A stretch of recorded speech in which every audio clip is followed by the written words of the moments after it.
Yeah. These niggas think I'm one of these rap niggas. Crazy, man.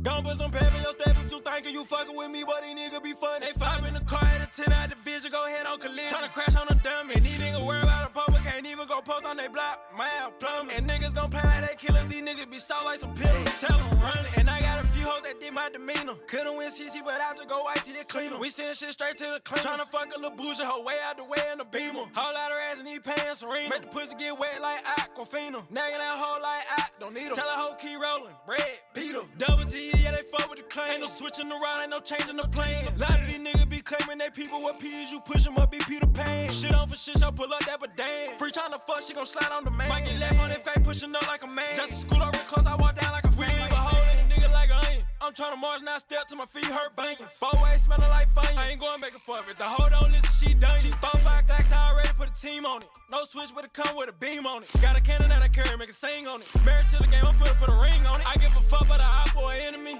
All the smoke, it get lit like a chimney. Catch me in traffic, cricket, Jiminy. Paralegic, I bet they still feeling me. I'm the one, I can't move with no fear in me. Been the biggest, I know that they hearing me. Smack my dog so you know ain't no clearing me. Wait a flag, we ain't giving out sympathy.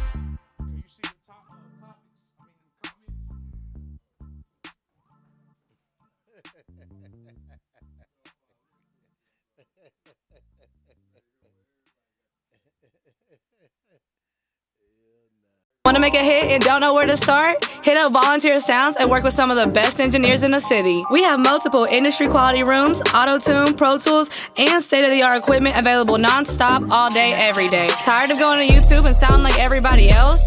Come to Volunteer Sounds and get a custom beat from one of our producers. And the best part, all genres are welcome. You need artist consulting, a space to record your podcast or create content, mixing, mastering? Come see us at 8900 Stony Lane or give us a call at 865-579-0600.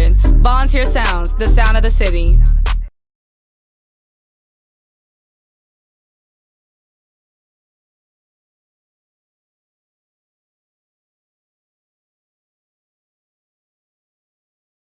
Mack at night, and we is only in here with real niggas and real niggas only.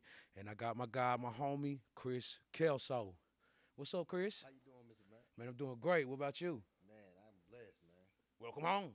Thank you, bro. Yes, sir. Yes, sir. It's always good to welcome a real nigga home, and especially the one under your circumstances. That's right. We here to talk about your story, talk about where you been, why you got there, how you got there, and what you doing now. That's right. First of all, where you from, Chris? Tell the people where you from. I'm from the east side of Knoxville, Tennessee. Mm-hmm. And I grew up in Austin Home projects. Yep. And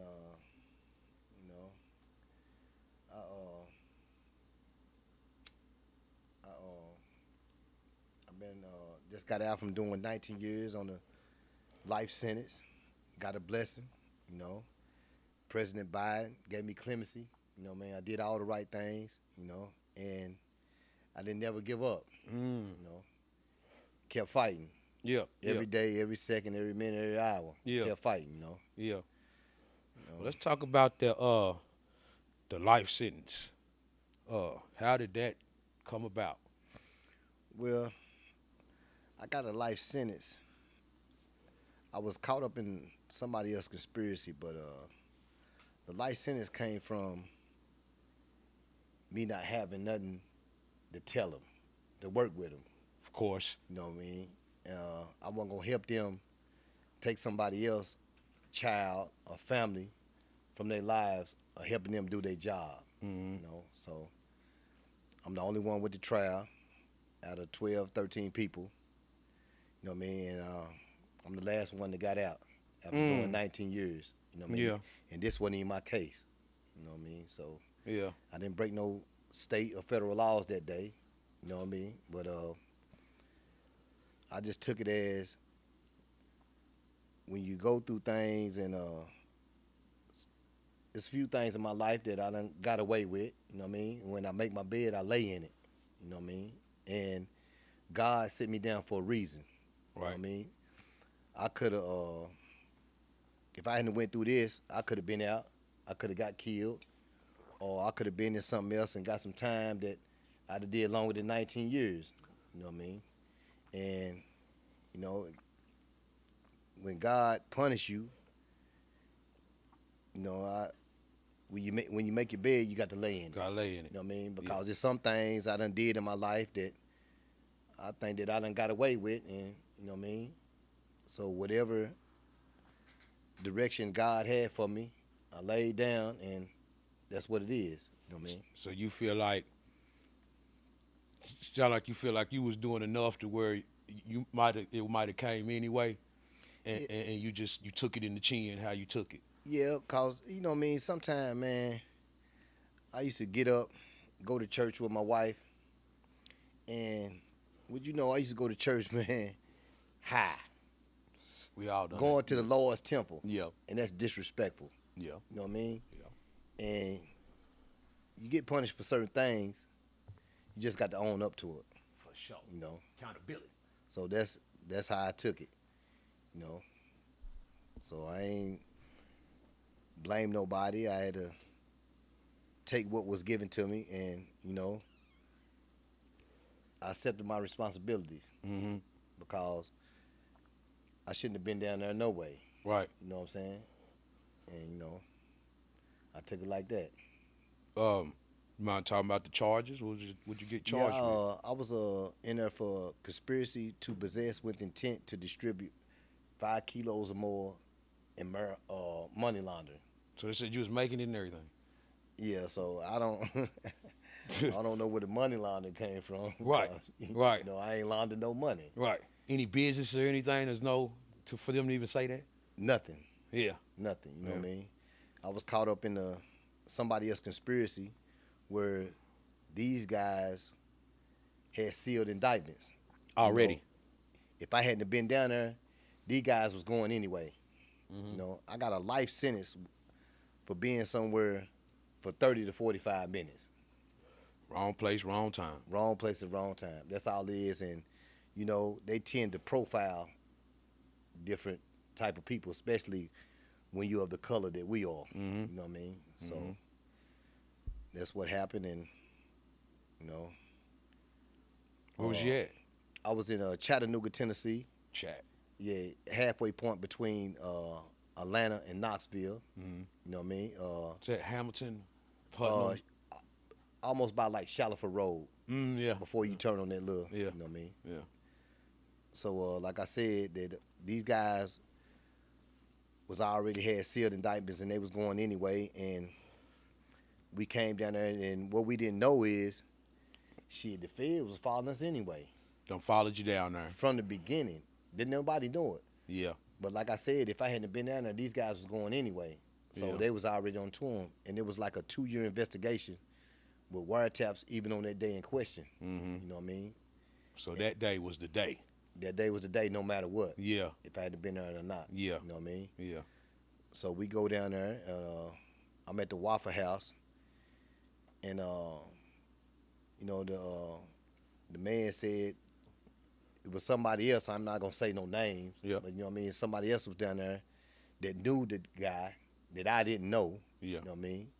And I'm down there with a friend. You know what I mean? And I didn't know that this friend going through somebody else for somebody else out of Atlanta. Mm-hmm. You know what I mean? So we get down there, and we talk about motorcycles and this thing, because I'm wondering, damn, why is this guy down here? Mm-hmm. You know what I mean? So my homeboy got me thinking that I'm down there for another reason, with intentions that there's something else going on that you ain't made me aware of. You know what I mean? Right. So we at the Waffle House, we talking about this and that, and the man say, hey, man, your guy a little ways out. He come from Atlanta. He said like 15 minutes out. So we leave the Waffle House, go outside. We go into the other guy's vehicle, and we smoked a little blunt, waiting on him. He was waiting on another call, which I'm just smoking a blunt, you know, with me and my man. We chopping up. We talking about motorcycles and stuff, because I really don't even fuck with the guy that he had down there. Mm-hmm. You know what I'm saying? Then, you know, the guy, when we was at trial, he was saying that he went to school with me and this and that. And I didn't fuck with guys like him because he was one of them light-skinned niggas back in the 80s, you know, the Al B. Shore type niggas. You know what I mean? Then when you had the colors, me, brown-skinned, they thought they was better than us. You know what I'm saying? Yeah. So we down there, and they say the guy gonna be out within 15 minutes, so we go to this truck to smoke a little blunt. And when he said it was close, we got out. I got in my wife's car.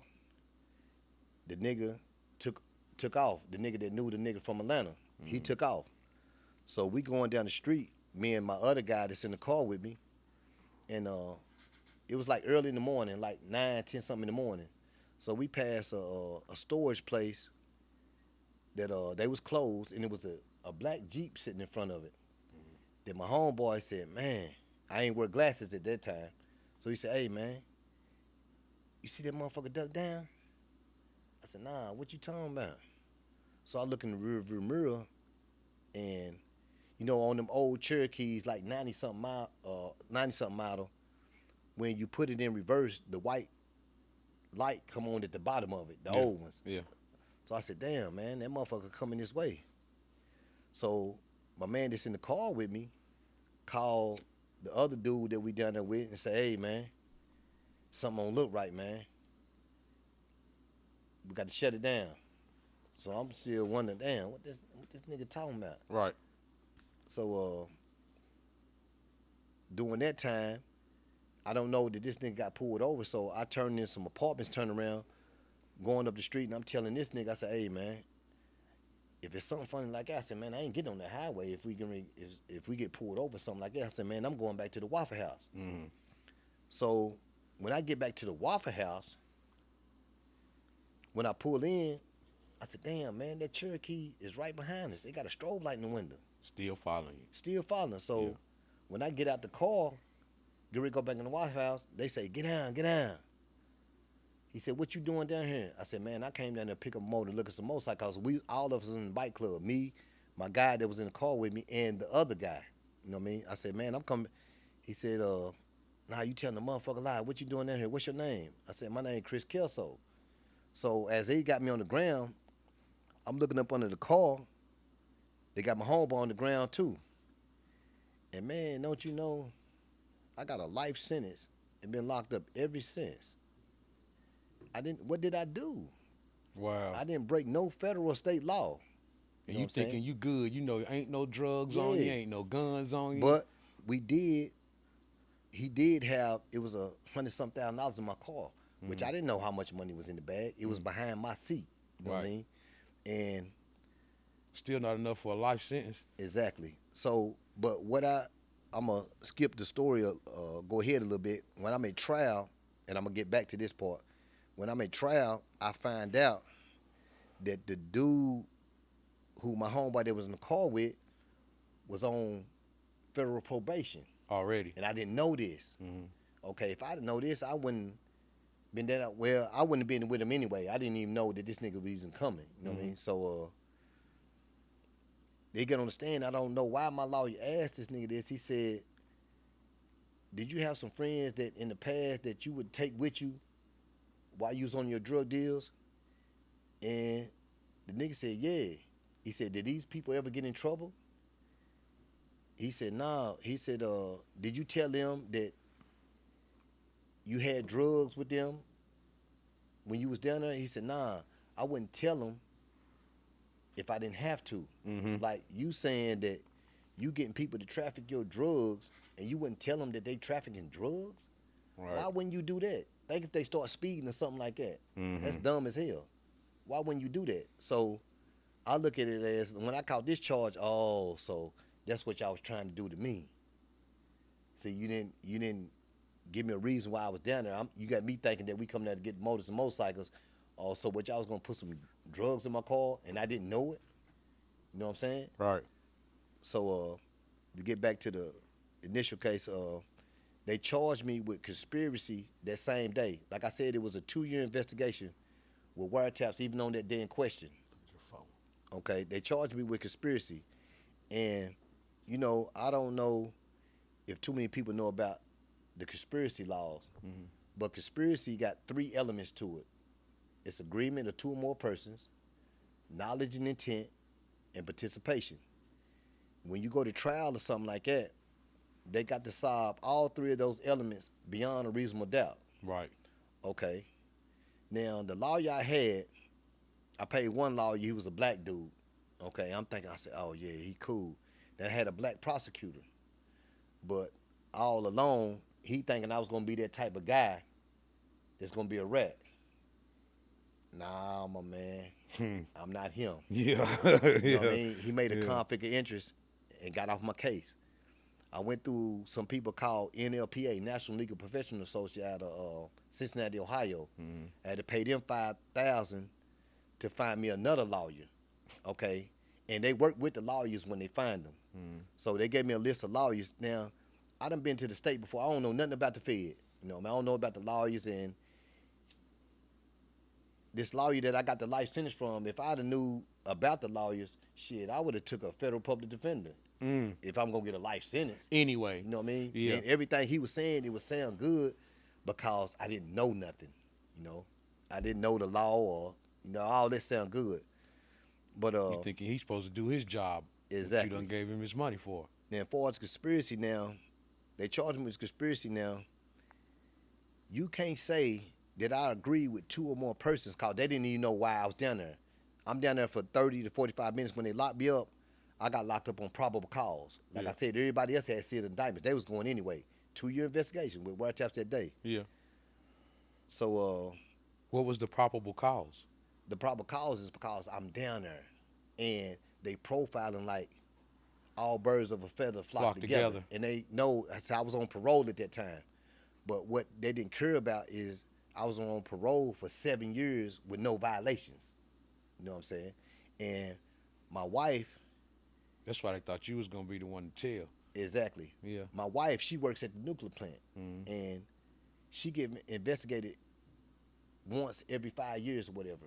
Them people ain't never. And one of my guys that was on the case, he was in the conspiracy. Now when they came and got him or whatever, his girl, they fired her because they know that she was with this guy or whatever, you know what I mean? And they feel like, you know, when you work at the nuclear plant, that's high security. And they ain't playing that. But my wife been working there 30 years. And guess what, Mr. Mack? What? She's still working there today. Today. If the FBI investigator, once every 5 years, if they had anything or an investigation, if I was doing this or doing that, She'd have been she would have been gone. You know what I mean? I wasn't never under investigation. And I'm gonna get back to the conspiracy, the three elements. They couldn't say that I agree with two or more persons to come and get some drugs. Because I never seen the dude who run the drugs. And element number two, you can't say I had knowledge and intent that I was coming to get the drugs. Again, I never seen the dude who run the drugs. The drug deal never happened. When they did that, when he called the dude and said, hey man, it's a no-go, this and that, the dude turned around and shot back up Georgia Highway. And guess how they got the kilos, man? It was a citizen going 75 miles. This to show you how fucked up the investigation was. It was a citizen going 75 miles an hour. Seen my man, as they say, driving erratically. You know what I mean? Going fast, going around cars, whatever. Throw the black bag out. As I know in trial, it supposed to have been 10 kilos of cocaine, but the dude sent 7, okay? They seen him throw the black bag out, and a citizen going 75 miles an hour, not minding their own business, called the state trooper. The state trooper know it was an investigation going on in Chattanooga because if in the case that they might have to pull somebody else going back to Atlanta or whatever, and called the DEA agent, the lead DEA agent there in Chattanooga. He came, and that's how they get the cocaine. He matched the money up with he matched the dope up with the money in my car. But see, the IRS them or whatever, they put the money on my homeboys them because they was the ones on the phone talking about it, not me. You know what I mean? They locked me up for probable cause. They had sealed indictments. Okay. So that same day, the DE agent charged me with conspiracy. All right, now I'm gonna get back to the elements. Like I said, number 2, the knowledge and intent. You can't say I had knowledge on intent that I was coming to get some drugs because I never seen the dude who brought some drugs. You can't tell me that I know that I was in a drug deal. And the third element is participation. What did I do? Right. How did I participate if a drug deal never happened? You know? So I sit in Blount County in Maryville, Tennessee for 3 years, bro. They don't have no TVs. They feed you beans every day, but you know, I'm 10 toes down. Yeah. I'm right there. Yeah. You know what I mean? When it's in you, it's in you. It don't matter what the circumstances is, what they try to tell you. It don't matter when they try to bring you up under that 300-watt bulb, you can't break me. Because my morals and principles is different, you know what I mean? I'm 53 years old, you know, and I growed up in the era that you don't do no telling or whatever, you know? And my man that was in the car with me. He stayed out for 3 years, okay? He was out for 3 years? He was out for 3 years. While you in the county? While I'm in the county. Yeah. And we was in the bike club. The Fed holding cell. The Fed holding cell. Yeah. So I'm telling my man them at the bike club, I say, hey, man, the lawyer came to me, said, do you believe in your guy that you got in the car with you got arrested with? I said, hell yeah. I said, man, my man's solid. At this time, you thinking everybody still. I said, he said, well, would you bet your life on it? This 3 years in. This 3 years, Yeah. this part of the 3 years going through or whatever. Yeah. I said, yeah, I bet my life on it. Guess what the lawyer said? What? He said, you dead. Good I said, God. huh? Yeah. He said, yeah, your man that was in the car with you, he's turning on you. I said, man, ain't no way, bro. I said, how you gonna turn on me? He said, he's turning on you. So how do you get turned on and the work ain't even? It ain't even mine. Yeah. I don't know the dudes in Atlanta or nothing. Yeah. You know what I mean? You just with these niggas. Exactly. Yeah. So, like I said, it took me 3 years to go to trial, and you know it don't take the Fed 3 years to take no man to trial, man. Nah, not if they got you. If they bring you a plea, you can be in there up to 9 months, a little over a year or whatever, but man, you ain't gonna be in there that long. Because when you take the plea or whatever, that's what it is. Because they ain't playing with you. When they offer you a plea, if you don't accept it, they're gonna punish you for not taking that first offer or whatever. You know what I mean? So, like I said, I was the only one. This ain't my case. I was the only one that went to trial, and I was the last one to get out. Now, if anybody supposed to be the rat, it supposed to be me. Yeah. You know what I'm saying? Yeah. They try to bring me up there to talk to the prosecutor under that 300-watt bulb. Let me tell you something, Mr. Mack. You got niggas that cold killers, that killed niggas, that been in the line of fire, niggas that had guns in their face, niggas done dodged bullets, and a lot of these niggas, you might know some, you know, might not. You know we do. Done turn into some rats. Yeah. That's cold because you got niggas that's like that been under that fire like that. But ink pen would turn you sour, man. They say it's mightier than the sword. An ink pen now. You done been in all that line of fire, man. You know, so I was up there, and you got niggas in Blount County that had the prosecutors number in their wallet, waiting to tell on the motherfucker. They back then they had it on the computer or where you can see people cases on the computer. You know what I mean? And I don't really know how they get people to jump on these cases, but I see now that they ask people, hey, you know this guy, you know this guy. It don't even know. It don't even matter if you know him or not. You know, they coerce them to tailor their story to testify on you. Yeah. You know what I mean? And it's a lot of guys that did that. One dude was in Memphis at the FCI and came back. I ain't even know his mama had him, man. You know what I mean? I had some of my classmates jump on my case, you know. And, you know, it hurts, you know what I mean? But I already knew back then that them individuals was like that anyway, weak, you know what I mean? So when when you get your complaint wrote up, the first day they wrote the complaint up on me.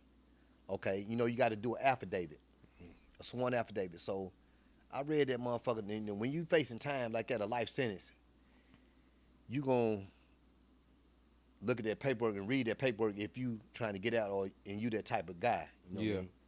So I'm looking at it. I read over 20 or 30 times, and this was October 18, 2006. Yeah. And like I said, they wrote the complaint up on me the same day. I got arrested for probable cause. All the rest of them had sealed indictments. So this year's later that I see this and find out as I get my paperwork what they was doing. Okay, when you write the affidavit up, you got to get sworn in front of a magistrate judge. Okay, and this lead agent, he said, now this whole complaint is about them. This lead agent said it was intercepted wiretaps that someone gonna be the third party to bring the drugs back. Okay, if you got a 2-year investigation with wiretaps that day, if you say someone, that means you don't know who the fuck it is. Yeah. It can be white, black, male, female, Chinese, Vietnamese, anybody. You don't know who it is. Okay. 6 days later, when he go to the grand jury, now this guy see I'm on parole. But he didn't care about I was on parole for 7 years and they never violating and doing the right thing. Okay. The man, now, damn the niggas who testified on me. It wouldn't even never got to him. This agent, it's a lot of guys that's like me that got life sentences, 50, 60 years, been locked up 20, 30, 40 years, that they didn't do nothing. Well, they didn't get caught doing nothing. And these prosecutors, the agents, they lie on these people and they break up families. They take these people out of these kids' lives, or they don't care because that's their stepping stone to getting where they trying to get. All they want is convictions. They don't give a fuck people about your family. That's right. They trading people. They trading people. Okay. You give me him, I give him you. Yeah. That's how they do. Yeah, we got to take somebody. That's right. We don't care if it's the one who didn't do nothing or if it's the one who did it. Somebody going. That's right. Yeah. So this 6 days later, on October the 24th, this 6 days after October the 18th, so I got my grand jury transcripts. I wrote my lawyer up to what you call the Board of Professional Responsibility in Nashville, Tennessee. They got one in every state. And when I wrote them up, it slowed down his money. And I always used to ask, man, what did they take to the grand jury? What did they take to the grand jury? Because I'm learning. When I get up there, I didn't know nothing about the feds now. Me and my homies, we had this 2006, me and my homies had a Federal Criminal Codes rule book from 2002, 2003. That motherfucker about this thick, got over 1,000-some pages. Man, we read the whole book. I got my man in the hole. We tearing out pages and sliding it up on the door. These niggas, we fighting, bro. You know what I mean? So when he went to the grand jury, now I read this grand jury transcript 20, 30, 40 times. I said, damn, what the case was all about them in the grand jury. Okay. On page 11, this certain page, this certain paragraph is the reason why I went to trial, got a life sentence and did 19 years. Now, like I told you, October the 18th, he said someone was going to be the third party. Right. Now, you get sworn in front of the magistrate judge. Okay, if you tell a lie in any kind of way, not no inconsistent statement, but a straight up lie, that's called perjury. And perjury carries up to 5 years. Okay. So on October the 24th, he go to the grand jury. He said it was intercepted wiretaps that Chris Kelso gonna be the third party to bring the drugs back. Now, you done put my name where the someone was at. But this where the agent fucked up at, Mr. Mack. If you got my, remind you now, it was a 2-year investigation with wiretaps that day. Right. 2 years now. So they hearing you saying wiretaps that day. They really hearing everything that day. Everything. Yeah. They phones were tapped, not mine. Right. Okay. He said it was, on October 24th, he said it was intercepted wiretaps that Chris Kelso gonna be the third party. So now, you done put my name where the someone was at. Right. But where he fucked up at, Mr. Mack, if you got my name on October the 24th, you'd have had it on October the 18th. Right. We don't even know if we're going to be alive on October the 24th. Okay. And I'm reading my discovery, looking at my discovery, this and that. And if the people don't know, discovery is what you go to jail for. Like if I go in the store and steal a drink, if they call the police and I get arrested for that drink, and I get 8 months for stealing the drink or whatever, that's your discovery. What you go to jail for, that's your discovery. Right. Wiretaps, that's your discovery. Controlled buys, if they send somebody to me to sell, buy some drugs from me, and I sell it to them, that's my discovery. Whatever you go to jail for and do your time for, that's discovery. Man, I went through my discovery. This after October. This is November, I get my discovery. When I get my discovery, man, I'm going through this motherfucker. Like I said, I'm reading everything 20 or 30 times because when you read something one time, you're not going to get the full extent of it. Right. You got to keep reading and reading, and you're going to see different things. Man, I looked at my discovery, man. Only time my name came up in my discovery, bro, is when they was giving me a copy of my criminal history report. And my name wasn't mentioned in the discovery at all. So if I'm not in the discovery, how do I get a life sentence and do 19 years? Right. See? And when he lied to the grand jury, now it turns into a constitutional issue because you took my life and liberty on perjured testimony. What you did, you lied to get a conviction. You committed a crime to get a conviction. You committed a crime yourself, you know? But I wasn't gonna blame nobody. I wasn't gonna do this. I had to work hard, and I got to figure it out what it's gonna take for Kelso to do what he got to do to get out. You know what I mean? Yeah. I done been turned down so many times. They done denied this, denied that. And the people on the jury, I don't blame them, bro, when they found me guilty. I'm not mad at them. You know why? Because the people on the jury, when they pick the jury, them people is regular civilians. They don't know nothing unless they got somebody in their family that been locked up. They don't know about the law. Right. This the type of people that they pick to fuck up somebody else's life. They don't know the law. You know what I mean? Okay. They don't really understand the case of this and that. You know, so and I went to trial in March of 2009. Now, Obama was in office. Let me show you how dirty the courts is. Obama was in office.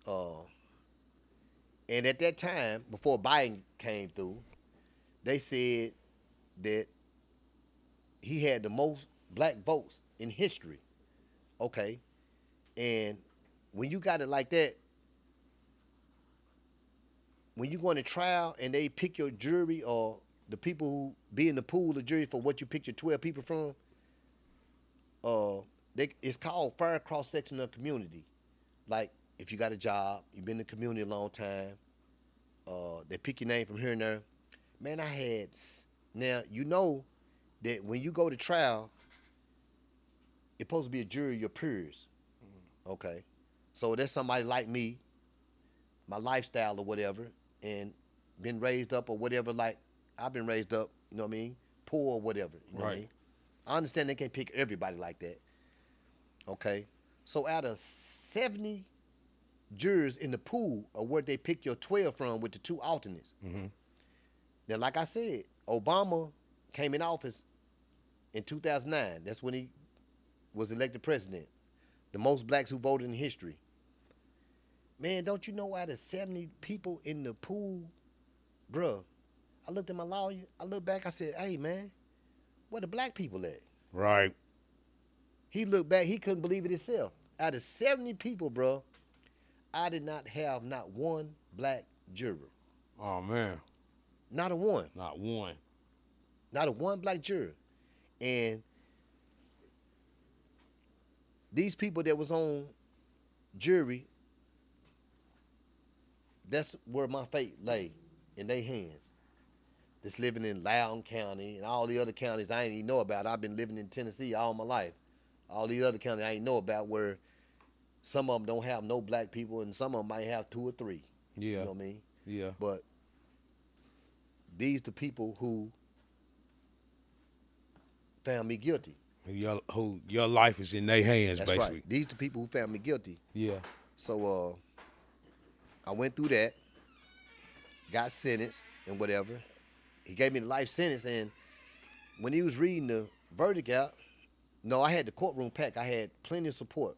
You know what I mean? All my friends and family had the courtroom jam packed. They'd seen all the people who testified on me, you know. And after he gave me the life sentence, I asked the lawyer. I was so far gone, you know what I mean? Look, I'm bald headed, Mr. Mack. Yeah. You wouldn't believe at that time I had braids. Full head of hair. I had a full head of hair. I had braids long, down my neck right here. Yeah. Yeah. Going through that shit was thinning out, man. You know. Now look at me, you know, I'm bald headed. Yeah. Yeah. I ain't got to worry about the barbershop no more. You know? so I got found getting. I asked the lawyer. I said, "Hey, man." I said, "Damn." I said, "What did he give me?"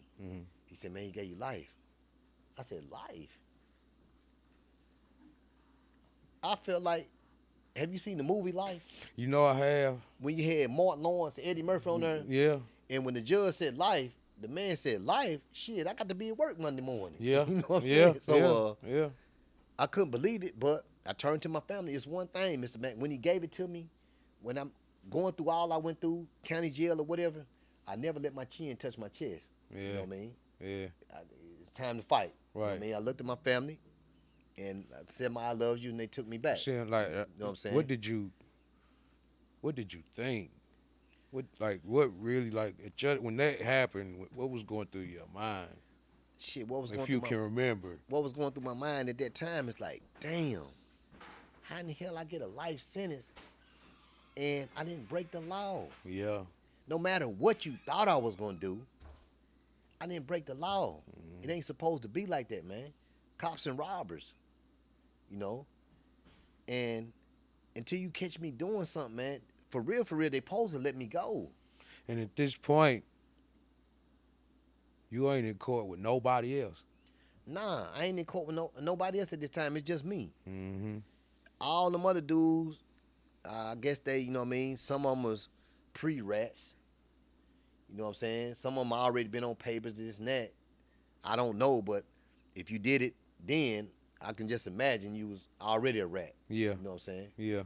And as I was going through that, man, I was thinking like, damn, how I'm gonna get up out of this? God damn, Kelso, you done got yourself in another one, man. In the one, yeah. Yeah, I'm human and I make mistakes, but I'm that type of guy that I rarely make mistakes. But when I make them, they crucial. Yeah. You know what I mean? Yeah. And I was out doing the right thing. I was with my wife, had my son in 2001, and I was happy, man. This is the happiest I've ever been in my life, you know what I mean? Because I had a child and a good woman, and I really didn't know how my wife was, you know, until I went through that time, and she stuck with me the whole 19 years, man. All the time, boy, they rare, man. Because, you know, some of them women leave before the ink dry. 6 months, yeah. Yeah, for the You know what I ink mean? dry, yeah. And I got out. It don't matter if I was on the moon. She was going to get on Elon Musk's rocket and come and see me. Come to see you. You know what I'm saying? Yeah. No matter where I was at. Yeah. You know? And like I said, when I was going through that, man, God was walking with me. And when I got my time, when I was going to them USPs, my first spot was USP Terre Haute, Cold Gladiator School. You know what I'm saying? And when I stepped through that doors, he was carrying me. You know what I'm saying? I done lost all my family, bro. All my family, most of my family dead. You know, family, I got a big family, but family and relatives is two different things. Yeah. Your family, they stick with you. If you're up, they stick with you when you're down. You know what I mean? Relative is just got the same blood you got. Same blood you got. That's it. Yeah. You know what I mean? So between God, my wife, and my friends, I had some good friends that stuck with me, looked out for me the whole 19 years, man. I was blessed. Yeah. You know what I mean? Yeah. And they was with me from the beginning to the end, you know. And since I've been out, I got out May the 7th. let me show you how this clemency thing went. I turned the clemency in 2022. I used to tell guys in there, I say, hey man, turn that motherfucker in. They say, oh man, I ain't ready. It's people that's in there, been locked up 20, 30, 40 years. If you don't put in no work, them people gonna have your ass in there. They gonna leave you there. Because all they do, Mr. Mack, they change keys. Mm-hmm. They kids get jobs. Yeah. All they gonna do is just change keys. So you there. It ain't bothering them. Mm-hmm. You know what I mean? Mm-hmm. They ain't missing nothing. Mm-mm. And you know the most important thing in the world, some people think it's money. Right. Some people think it's love and all that, but nah. The most important thing in the world is time. You know what I mean? Because you got a time from when you're born to the end till you die. Mm-hmm. That's the most important thing in the world. And it ain't long. You know, so getting back to the clemency thing. So I'm on the computer one day after we come up off lockdown, and I was emailing my man. This show you how God is good. I was emailing my man and talking through it, emailing through his wife, hollering at him because he was in another prison. Mm-hmm. So she said, hey, Kelso, congratulations. Now, mind you, I put my clemency in 2022. At that time, or before then, they had like 14,000 petitions. And the people had wrote us and said, and told us through our case managers, if you got a clemency in, because they was overloaded, if you got a clemency in, and if you hadn't heard anything, more than likely you've been denied, and put you another clemency in, because they had changed and they was starting something new or whatever. Like I said, it was 14,000 people or more. So I'm emailing. She said, this was like in January of 2025, this year. She said, hey, Kelso, congratulations. I seen your name on the list. So I'm still typing, saying, talking about my man Tony, Popcorn. I ain't paying that no attention. That's went in one ear and out the other. I had a compassion release in. And more than likely, I was going to get out on compassion release because I had been locked up 19 years, been in all kind of shit, man. Mm-hmm. Out of that 19 years, man, I got one shot. And that's an introduction I got myself in Edgefield. They sent me back behind the wall because I wouldn't tell on no COs. Yeah. You know what I'm saying? Yeah. So she said, congratulations. I see your name on the list. So I ain't paying no mind. So I go to bed that night. I ain't even thinking about it. I wake up the next morning. I get a text from my wife. She said, hey, Chris. I said, what's up? She said, baby, your name on that list. And ain't said nothing else. So I called. I said, damn, my man wife told me my congratulations. I said, Sheila, I said, man, what is you talking about? What list is you talking about? She said, nigga, you got clemency. I said, man, stop it. Yeah. You know what I mean? I'm looking at one way, the compassion release, but look how God does. I ain't even looking at it that I turned my clemency in 2022. Like I tell niggas, man, turn it in. Yeah. They can't say nothing but yes or no. Right. That's all they can say. Right. Yes or no, you ain't gonna get no more time. Right. And they don't like when you have your clemency in, you got none emotions in, but I still had it in because I ain't heard nothing from them or whatever. Mm. So I said, man, stop it. Man, she sent me that motherfucker. I seen the list and seen my name on there, man. Listen, man. Tears came down my eyes, man. I know that's right. I couldn't believe it. After all this time, after 19 years. Man, 19 years is a long time. A day is too long. But going through all this shit with the marshals, you handcuffed. You got the belly chains on. I'm on, they got my past history. They got me on the plane. You putting a black box on me with handcuffs. You know how it is going through the county jail, getting arrested in, all that. You ain't going to your cell till 2, 3 in the morning. Getting turned down for all this, getting turned down for that. And I said, damn. I said, I got claim. I seen my name on the list, and it said that you would be released July the 16th. Mm. So I said, damn.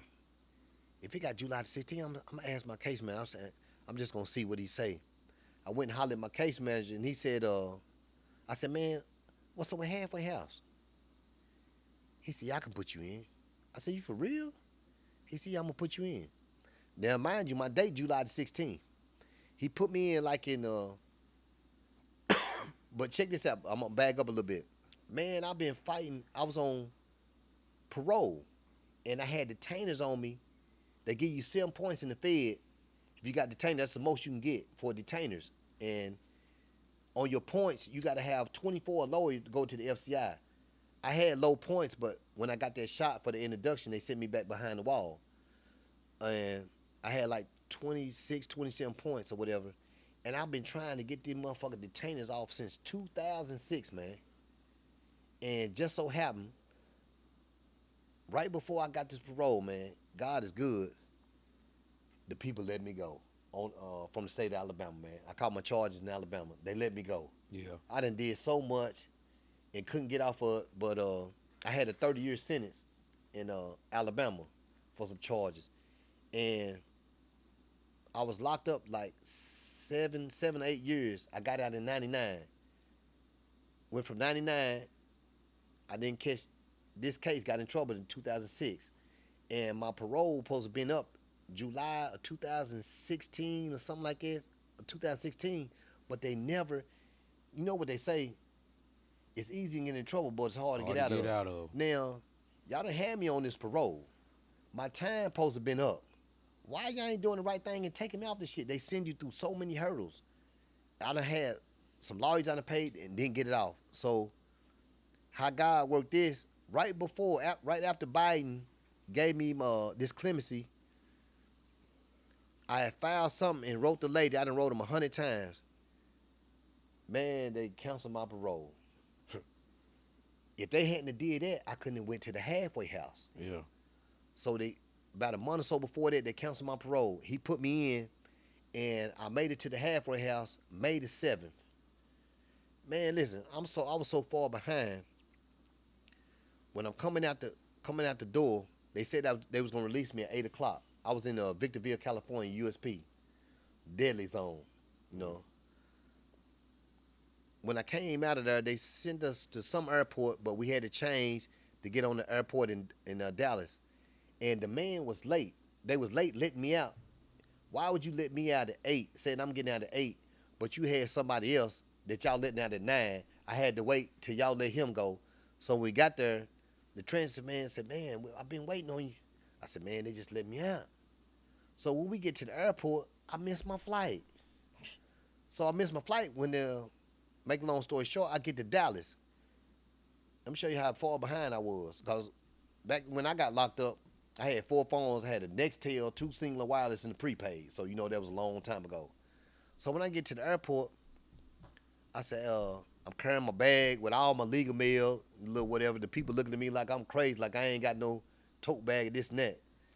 So I go up to this airline lady. I said, hey, ma'am, I need to use the phone. Where the phone booth's at? And it was some people around. They looked at me and started laughing. The lady said, baby, where you been at? Yeah. I said, I just got out. She said, baby, you behind, baby. Ain't no more phone booths. I said, what? Yeah. I said, hell, they just let me. I said, how am I use the phone? She said, baby, listen, don't ask no Spanish or no other race. Ask your own race to use the phone. You know what I mean? I went to Chick-fil-A. I had some money on my little card, and they gave me $60. I went to Chick-fil-A. This is how I didn't know how high priced the food was. Man, I ordered a chicken sandwich and a drink, and the shit was $15 something. I started to ask the lady for my money back. I said, $15? I started to ask the lady for my money back, but she said, yeah, baby. I said, okay, I'm in there. So I did that. I got home like about 3-something that morning. Made it to McGee Tyson Airport. I got out. I'm looking around. My wife was sitting in the truck, you know what I mean? And put my stuff in there. Went out to the house or whatever. I said, go on, take me back, because I ain't trying to fuck up my first time. And when I hugged her, man, started crying. You know what I mean? Niggas can be so hard. I don't give a fuck how hard you is. You know what I mean? You home. I started crying. I was home. And all the time on the plane, man, I couldn't believe it, man. Mm-hmm. Because really, bro, I'm a fighter, and I've been like that all my life. But when you get turned down so much and you've been locked up that long, bro, It was almost sometimes it breaking go in my mind like, damn, bro, you gonna die in this motherfucker. You know what I mean? But I didn't give a fuck what my mind was telling me. I wasn't gonna give up. You know what I mean? Till I hit that ground, no matter what. And when I used to put my motion in and get denied, it'll fuck me up for a couple of weeks. But when I put another new motion in, it's like my first one that I'm already hyped again. You know what I'm saying? You got niggas in that motherfucker playing dominoes, chess, and all that. Man, I ain't do that shit till after so many years, man. I was on that motherfucking computer. I used to be on that motherfucker so long that my eyes used to shut down on me. You know what I mean? Cause just reading them lines like that. You know what I mean? And bro, it's a hard fight. And I tell the dude that's in there, man, you got to fight, man. And whoever you pray to, I don't care who it is. You know what I mean? I look at it as it's only one God. Right. You know what I mean? Whatever religion you is, I don't care. I used to go to Juba on this because I wanted knowledge I used to learn, but I used to tell the dudes, this what you going through right now, it's out of your control. And I had to learn patience and I had to get discipline. And I used to tell them it's out of your control no matter how much you be mad, no matter how much you ha-ha and kiki, no matter how much dope you smoke in here, whatever you do, drink or whatever, when you get through, bro, it's going to be the same results. You know what I mean? You got to stay prayed up and you got to fight, man. You got to keep on going because when you don't do that, when you're in there playing dominoes, playing chess, playing spades and all that shit, you're being selfish. You know what I'm saying? You're being selfish to your family, you know, and you can't do that because it ain't just you that's going through this. It's your family, bro. When you get turned down, your family get turned down. When you going through all that, and when you call, say, damn, we've been on lockdown, your family been going through that because they want to hear your voice and they want to talk to you. You know what I'm saying? And the women out there, man, if you got some guys that's locked up, I don't give a fuck if they in the county jail or whatever they doing. Listen, baby, it ain't about the money. It's about you just staying in touch with them. Niggas don't give a fuck if you write them 2 lines. They want to see that. They want to hear it. That's what helps them get through. Because just imagine a nigga laying in a closet for all that time or whatever time with another man. Right. Especially when you ain't gay. You know what I'm saying? With another man. And having a good celly is 90% of your bid. You know what I mean? You got to have a good celly because when you go on them lockdowns, I done had a few cellies that's knocking on the door. Hey, man, we coming up tomorrow. This man, listen. That's like I said, when it's out of your control, you can't worry about it. Me, I just lay there. When we come up, we come up. I'm not going to press myself with that, this and that, because you putting pressure on you. You think your girl, because she didn't answer the phone, she out there with a nigga. Nah, it don't be like that. You know what I mean? That's them walls talking to you when you be locked down like that. Right. You know? So, you know, I done seen dudes in there that's rats or whatever. You know what I mean? Them niggas to be ratting like that, bro. When you think you fucking that nigga up, bro, what about the kids? What about their family? What about their mama? What about their grandmama? You know? But, you know, them niggas selfish like that. And like the guys, I said it in one of my posts or whatever, like the guys who testified on me, bro, I forgave those guys. You know what I mean? And it was hard to do, you know, because I used to have a mindset like, man, fuck them niggas, man. They done did this, they done did that. I hope they family this and that. But it's not about that when you're a man, you know what I mean? Even though I accepted my responsibility of me being somewhere, no matter if I know what was going on or not. Like I said, it's things and shit that I done did that I done got away with it. Yeah. And I feel like the Lord set me down for a reason. Say like if I'd have been through that and they let me go that day, I could have got killed. Yeah. Or I could have got some time where I'd have did more than 19 years. You know what I mean? when niggas go through that, man, they just gotta take it how it is, man. It ain't about just making your bed and laying in it if you ain't did nothing or whatever. You gotta look at the things you did get away with, you know. So that's what helped me, man, with God, my family that's close-knit to me, and my friends, you know. That's how I made it, bro. How's life now? Man, life is good, man. God is good. Yeah. I still, you know what I mean, some of my friends that done passed away, you know what I mean? But I still got some friends there. And that's what I got to dwell on, you know. When I was like 30-something years old, I was 34 when I got locked up. See, when you 34, 20, 19, like my man, 19 years old, you can ha-ha and kiki. Life is far beyond you. Right. I got locked up when I was 34, and I got out when I was 53. Now, when you're on this side of the 50s, guess what, Mr. Mack? That you see, you ain't going too much farther. Ain't too much farther you can go. It's just one thing you know, that shit stops somewhere. Chris, when I tell people that, they look at me like I'm crazy. I don't when know I tell why. them, when I say, man, it's halfway over for me, they like, don't say that. I'm like, it's a fact. I can't get I got about 50 more, and lucky for that. And that's just me saying that. It might be tomorrow. That's right. You never know. You never know. You never know. It don't matter. It don't matter. I done seen people. Just imagine this. Now, all of us got these type of people in our families. Most of us do. I say 80 to 90%. We got smokers. We got people that's down on their luck. You know what I mean? Just say the people that's on drugs.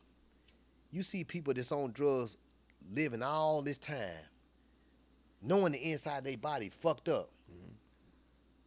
But you got the other people that the people don't look at is eating salads, don't eat meat, don't eat pork. My mother-in-law was 90-something years old. My grandmama was 80-something years old, bro. Been eating pork all our life. Yeah. You hear me? Yeah, Been eating pork all our life, man. Yeah. And died at that age. And I done seen people that's been eating salads, don't eat pork or nothing, done died at 30-something, Yeah. 20-something. Yeah. That had aneurysm, ain't woke up. You know what I'm saying? It don't matter what you eat or whatever. It matters now. I ain't gonna say that. It matters how you take care of your body, but I'm saying it don't matter cause when your man call your number, I don't even give a fuck what you eating. Yeah. Or what you doing. You How saying much do dope what you you done smoking feel. if you ain't never smoked no dope in your life. Yeah. When he call your number, bro, it's time. Time to go. And it's one thing we can't understand about this part of life. Damn, why is it like that?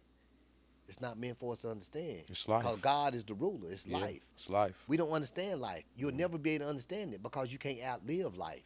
I don't think we supposed to. You ain't supposed to. Yeah. And that's just how God made it. Yeah. But to your question, since I've been out, like I said, my wife, they've been with me for 19 years.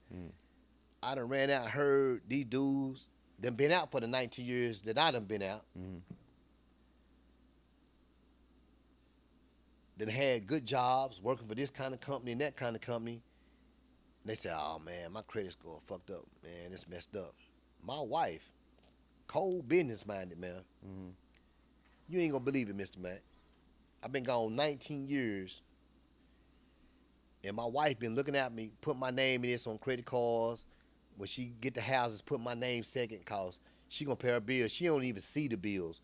When from her job at the nuclear plant, her bills direct deposit. Direct She don't deposit. even see them. She ain't even worried about that shit. Yeah. Guess what my credit score is, man? What's that? 820. Good God. You can get whatever you want.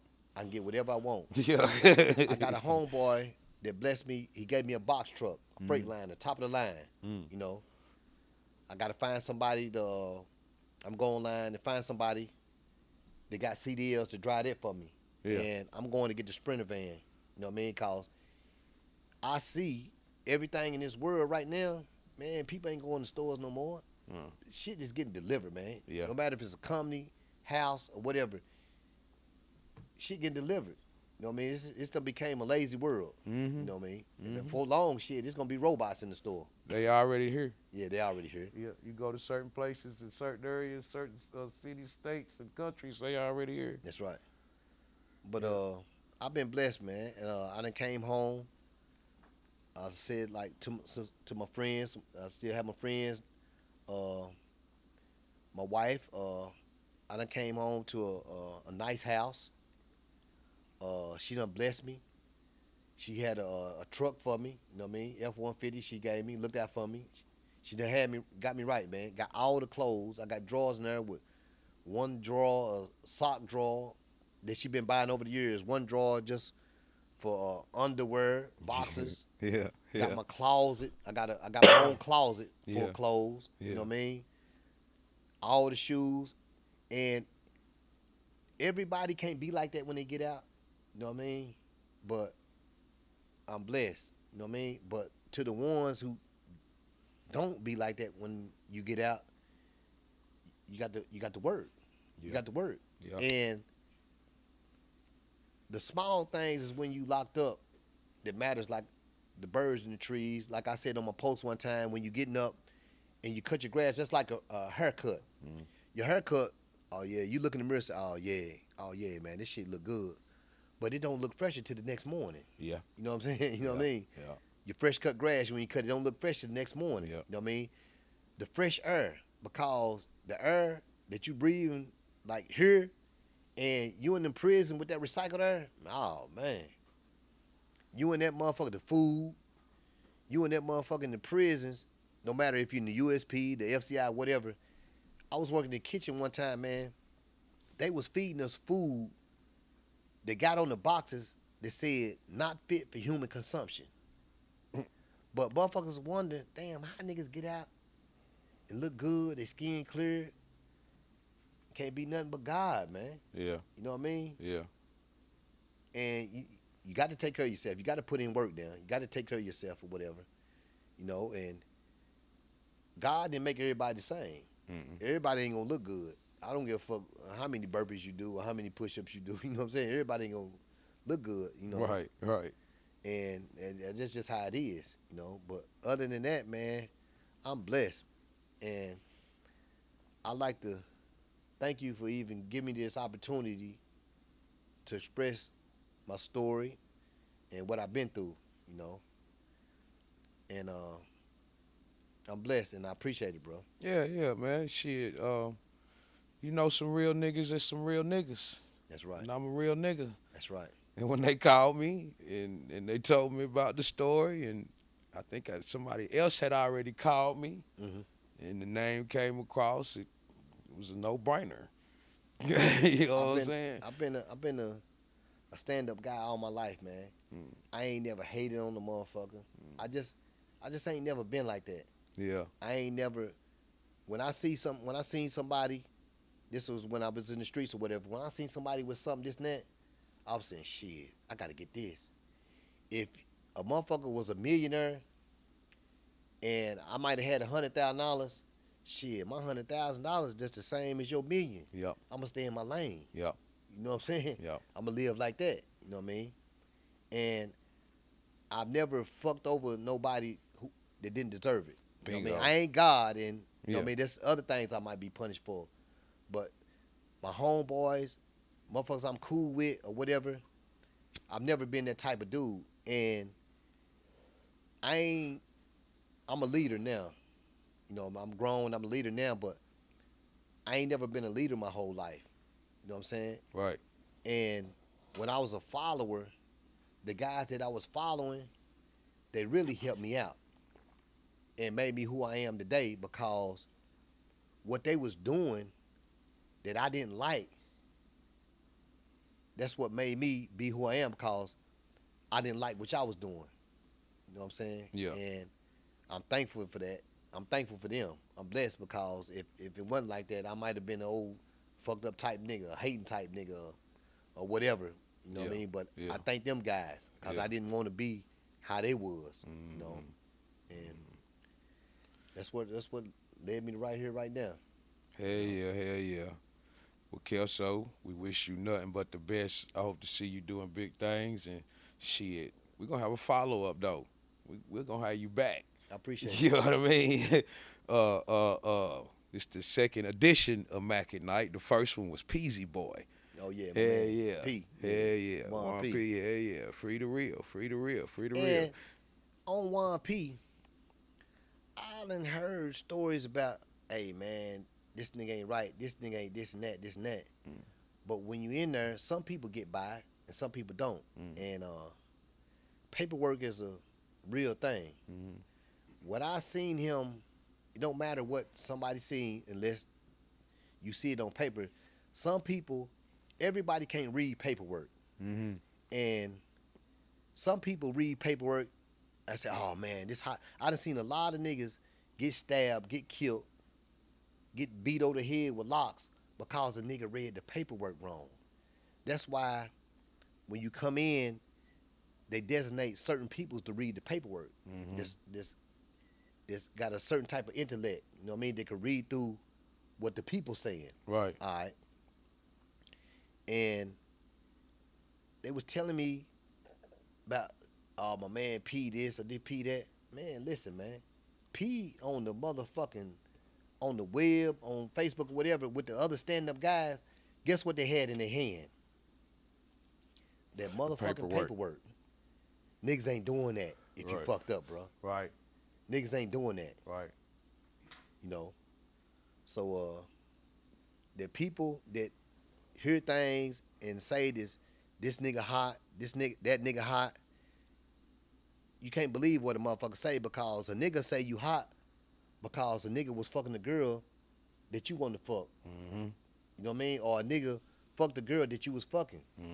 And they always want to blame the nigga, but you got to look at, it's some of them girls out there, some of them women, man, when niggas run across them, they ain't gonna tell you that I'm in a relationship with this man, and this and that. A lot of them tell motherfuckers, oh, nah, I ain't seeing nobody right there, because they see this nigga shining or whatever. You know what I mean? Want that action. But when it happened like that, a nigga say, oh, yeah, man, you mad because a nigga fuck your girl, and you'll call this nigga hot, this and that, this and that. Nah, motherfucker gotta get up out of that. Yeah. If you don't see that shit in black and white yourself, stop saying a motherfucker hot. Yeah. Until you see it in black and white. You know what I mean? And most niggas don't even see the black and white. no, you just taking another motherfucker word for it. Motherfuckers lie. You got some lying motherfuckers. Yeah. And I'm glad it's haters in the world, though. Yeah. Because if it wasn't, you wouldn't know that you doing something right. That's right. You know what I'm saying? You got to have them type motherfuckers. Because you would never know that you're doing something right. And they can't help but to show who they are. Exactly. They can't help it. You know what I mean? Let me show you something, Mr. Mack, that I done growed up and believing in. And this is a true saying. It's easy to be real, and it's hard to be fake. It's easy to be real because it's in your blood. Yeah. You ain't got to It's try. in your veins. You ain't got to try. Just be yourself. Yeah. It's hard to be fake because, damn, when this mask gonna come down? Niggas got the mask on. Yeah. What day is this mask gonna come down? But if you be around niggas long enough, it's gonna show. Yeah. You know what I'm saying? Yeah. It's gonna show, man. Yeah. And like I said, we out here, and I don't care fuck where you from. I ain't just talking about Knoxville. I'm talking about all over the United States. Man, listen, it's 80, whatever telling you, it's 80 to 90% rats in that motherfucker, man. Yeah. You can't beat them. You can't beat them, but you can't dwell on them. Right. You got to go on with your life. You know what I'm saying? Like, if you got a business or whatever, them people at Walmart, at the mall, at the car lots, they ain't got in front of their store with a sign like the signs back in the day said no blacks allowed. Yeah, no rats They allowed. ain't got no rats allowed. Yeah. They don't Everybody's give a fuck welcome. what you We eat. want your money. Get the money. Yeah. Use them niggas for what they worth. Yeah. You got to take care of your family. You can't worry about them. That's right. Because when you dwell on worrying about them, you going to fail. Yep. You know? Yep. You can't worry about them, man. Yep. They rats and motherfuckers know that, so what? They chins touching their chest, not yours. Yep. You know what I'm saying? They ain't gonna look you in the eye like you supposed to look a man in the eye when you talking to them. That's right. They can act like they look in your eyes, but their pupils diluting like they on some goddamn fentanyl or something. Yeah. You know what I'm saying? You know what I'm saying?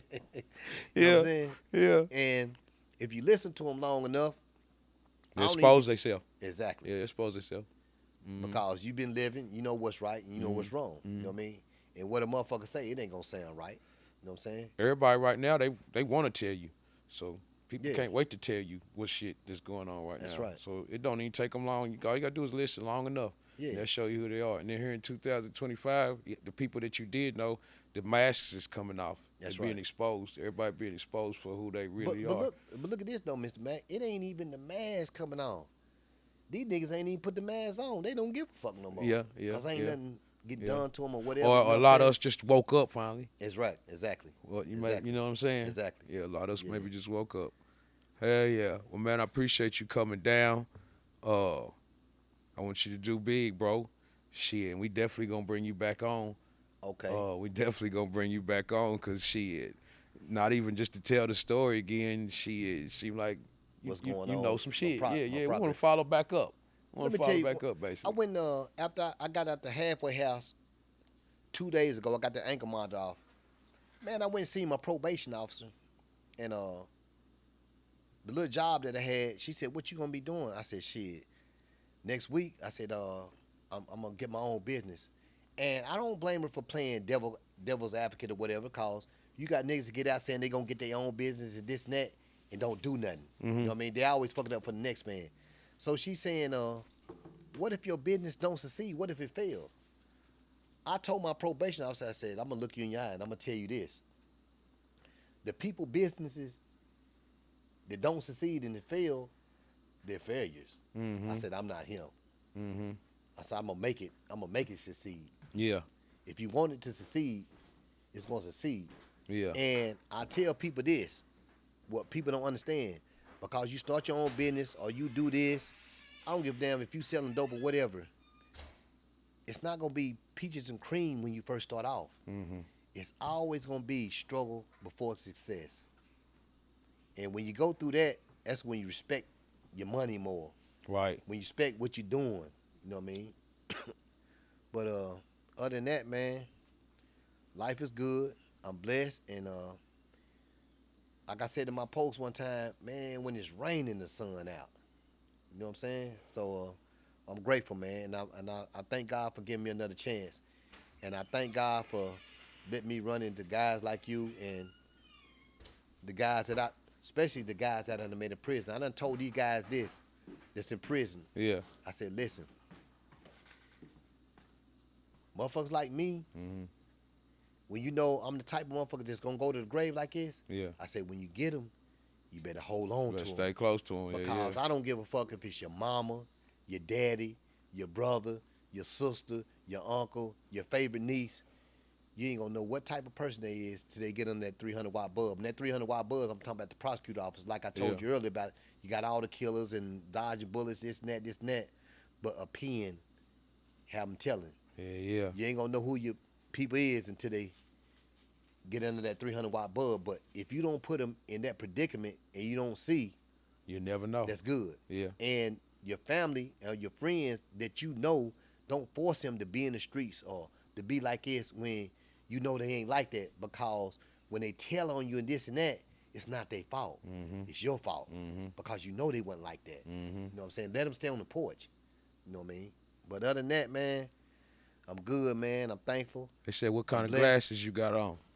What kind of glass I got on? Yeah.